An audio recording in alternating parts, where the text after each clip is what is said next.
একটা ঘরে যদি বাচ্চা থাকে আর সেই ঘরের কি অবস্থা হয় সেটা শুধু সেই বাচ্চার মা ছাড়া আর তার পরিবার ছাড়া কেউ জানে না।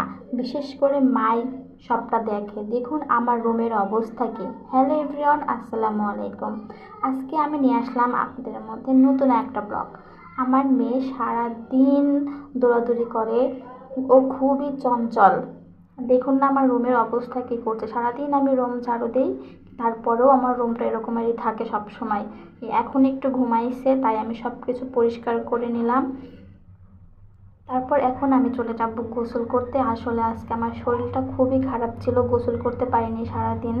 তাই এখন সন্ধ্যার দিকে গোসল করে আসলাম। আর এই যে হিমালয়া ফেস ওয়াশ আর হিমালয়া ক্রিম, এই দুইটাই খুবই ভালো।